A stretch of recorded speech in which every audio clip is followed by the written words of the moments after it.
pouvoir civique et du service au pays, c'est au sein des assemblées législatives de mon pays que je les ai connues et je vous dis que c'est avec beaucoup de bonheur et beaucoup d'émotion que je me retrouve à nouveau devant une assemblée législative, la vôtre aujourd'hui.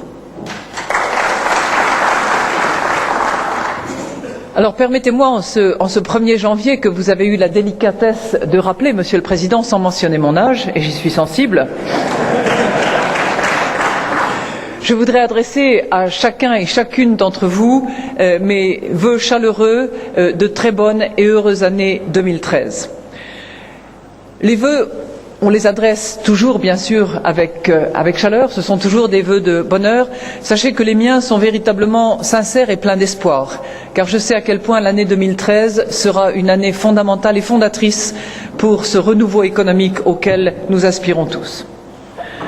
Je voudrais également vous offrir, et à travers vous, à l'ensemble du peuple ivoirien, mes condoléances personnelles, celles du Fonds monétaire international dans son intégralité, à l'occasion de cette tragédie que votre peuple a vécue il y a quelques jours au stade d'Abidjan, le soir de la Saint-Sylvestre. Ce qui aurait dû être l'occasion d'une joie collective, comme vous l'avez rappelé, est devenu au contraire une source de profond chagrin. Je forme les vœux les plus chers pour que les familles des victimes, les familles des blessés, puissent retrouver avec le temps à la fois la sérénité, la paix et le réconfort. Et aujourd'hui, je voudrais vous dire que je m'associe pleinement à la fois à votre douleur et à vos prières. Ce matin, en ma qualité de directrice générale du Fonds monétaire international, je voudrais vous parler d'un sujet qui, j'espère, nous réjouira et continuera à réjouir le peuple ivoirien, c'est celui de l'espoir. L'espoir pour l'Afrique, l'espoir pour la Côte d'Ivoire. L'espoir d'un avenir prometteur pour les populations de ce pays, pour les populations de ce continent et par là, pour l'économie globale.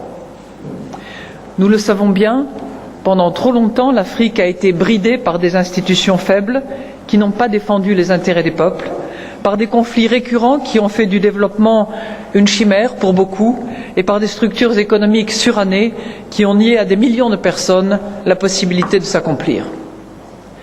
Mais aujourd'hui, c'est un vent différent qui s'est levé sur le continent. Durant la décennie écoulée, l'Afrique a été, derrière les pays émergents d'Asie, la deuxième région du monde en termes de croissance. La deuxième région du monde. Et si on regarde bien et si on compare les performances des lions africains avec les performances des tigres asiatiques durant les 2 premières décennies de leur décollage économique, eh bien on s'aperçoit que les lions africains ont fait mieux au cours de la dernière décennie. Dans moins de 30 ans, l'Afrique aura la population active la plus importante du monde.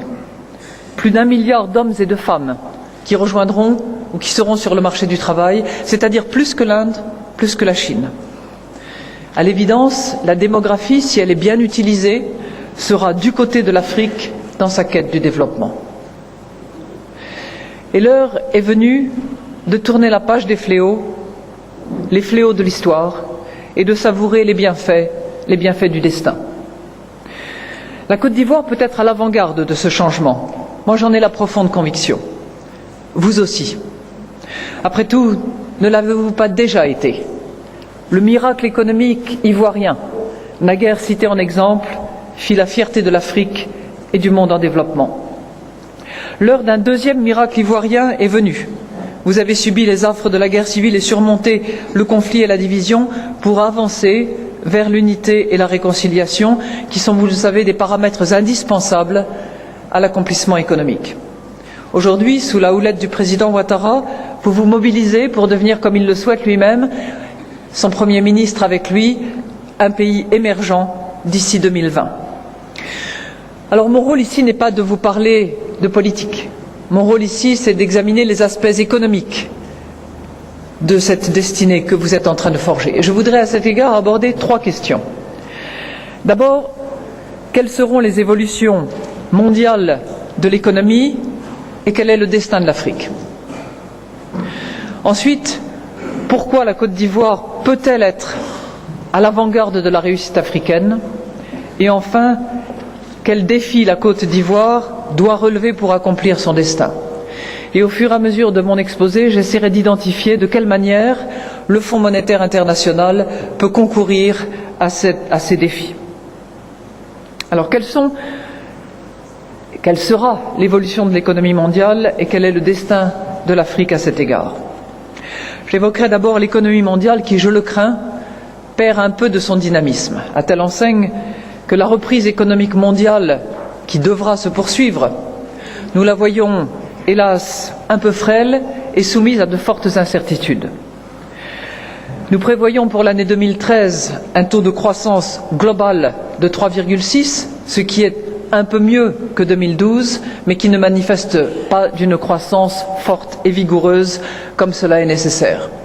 L'activité économique mondiale se poursuit, elle reprend, mais elle reprend en tournant un peu au ralenti compte tenu du potentiel. Et la région s'inquiète, à juste titre. Aujourd'hui, les regards se tournent vers la zone euro, se tournent vers les États-Unis. Et pourtant, il y a de bonnes nouvelles. Il y a de bonnes nouvelles en ce sens d'abord que l'Afrique reste en bonne posture. La croissance économique de l'Afrique subsaharienne devrait, selon nos prévisions, atteindre 5,25% cette année 2013. 5,25% à comparer avec un chiffre global de 3,6%. On voit bien que tant les pays émergents que les pays à bas revenus sont en fait les moteurs de la croissance mondiale. Et je ne peux être qu'impressionné par la résilience du continent. Une résilience face aux perturbations les plus graves qu'ait connues l'économie mondiale depuis la Grande Dépression. Une résilience qui s'est manifestée dès le départ en 2008 et en 2009. Les pays africains sont restés en position forte car ils s'étaient employés à construire des bases solides durant les années qui ont précédé la crise. Il suffit de comparer les chiffres. Si on regarde le poids de la dette du continent en 2000, de manière agrégée, on parle de 100% de dette sur PIB.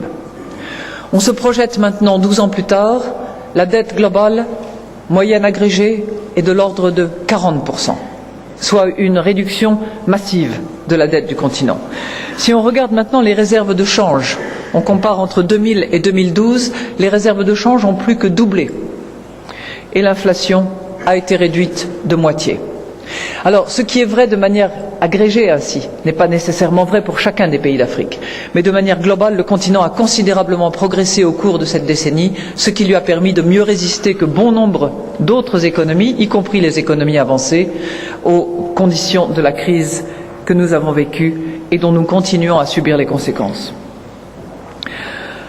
Le vaste allègement de la dette, y compris celle due au FMI, a joué un rôle important dans ces évolutions.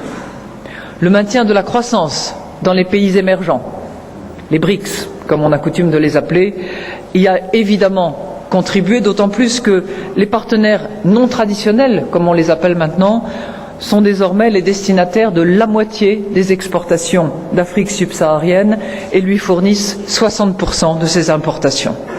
La Chine, pour ne pas la nommer, est aujourd'hui le plus gros partenaire commercial de la région. Grâce à ces développements, la tempête n'a donc pas été aussi destructrice qu'elle aurait pu l'être.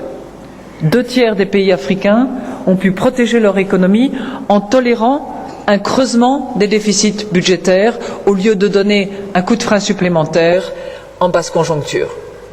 2/3 des pays ont ainsi été en mesure d'accroître leurs dépenses réelles, en particulier dans le domaine si important de la santé, dans le domaine si important de l'éducation, pour ainsi à la fois investir dans l'avenir et pour protéger les catégories de la population les plus vulnérables. Mais les incertitudes persistantes de l'économie mondiale continuent à constituer une menace pour l'Afrique, tout simplement parce que les liens sont trop forts entre les pays. S'il est un enseignement que l'on tire du travail de surveillance multilatérale auquel nous nous adonnons maintenant au FMI, en plus de la surveillance bilatérale traditionnelle, c'est bien que l'ensemble des économies sont liées, connectées, profondément, irriguées en particulier par les liens de la finance, qui agissent à la fois comme des accélérateurs de croissance, mais aussi comme des vecteurs de contamination en cas de crise. Les liens sont trop forts. qu'il s'agisse des liens commerciaux, qu'il s'agisse des liens financiers, qu'il s'agisse des liens en matière d'investissement direct étranger, qu'il s'agisse tout simplement des retours que font les salariés étrangers vers leur pays d'origine. Selon une étude récente que nous avons effectuée, un ralentissement soutenu de 2%, de 2 points de PIB de l'économie mondiale ralentirait la croissance de l'Afrique subsaharienne d'environ 1,25%, toutes choses égales par ailleurs. Et si c'était tout? Mais évidemment, il y a des fragilités supplémentaires qui sont propres à la planète, mais qui sont propres aussi à la région. Notamment, au fur et à mesure du réchauffement climatique et de ses progressions, le spectre de la sécheresse et des pénuries alimentaires se profile et hante le continent. Cela perturbera la croissance et la stabilité économique. Pire encore, dans certaines régions du continent, cela constituera une véritable menace sur les moyens de subsistance et par conséquent sur la vie des populations. Deuxième menace, outre celle des aléas de la nature auxquels nous pouvons quelque chose, eh bien, il y a la question de la sécurité. La sécurité est trop fragile dans de trop nombreux pays et surtout ici en Afrique de l'Ouest. Si la paix n'est pas au rendez-vous, les habitants n'auront tout simplement pas la confiance ou le courage d'investir dans leur propre avenir, pas plus d'ailleurs que les étrangers. Les conflits ont des conséquences économiques désastreuses pour les belligérants, vous le savez, vous êtes bien placés pour le savoir. Ils ont des conséquences aussi sur les voisins, les proches voisins comme les voisins lointains. Et si je devais nommer l'ennemi numéro 1 du développement économique, ce serait évidemment les conflits. Il est impératif donc que l'Afrique se maintienne sur une bonne voie économique. Et cela signifie que les bonnes décisions doivent être prises à des milliers de kilomètres d'ici. En Europe, à Bruxelles, dans les capitales européennes au sein de la zone euro, mais également à Washington, en particulier à l'aube de cette nouvelle année où le plafond de la dette de ce pays viendra en discussion. Mais l'Afrique n'est pas l'otage de ce qui se passe dans les capitales européennes ou à Washington. Elle est un acteur actif sur la scène économique mondiale. Elle doit prendre l'initiative, créer son propre destin, en adoptant les décisions appropriées et en s'y tenant. Je voudrais ici vous citer un précédent visiteur du Fonds monétaire international, un haut représentant de cette institution, qui lors de sa dernière visite en 1999 a dit ceci à propos d'une nouvelle flamme brillant sur le continent. Je le cite. Un éclat porteur d'espérance et de perspectives nouvelles, l'éclat des leçons que nous avons apprises et de la sagesse que nous avons acquise, l'éclat du courage de prendre les décisions difficiles. Ce haut représentant du Fonds monétaire international n'était autre que le président Ouattara. L'histoire lui a donné raison.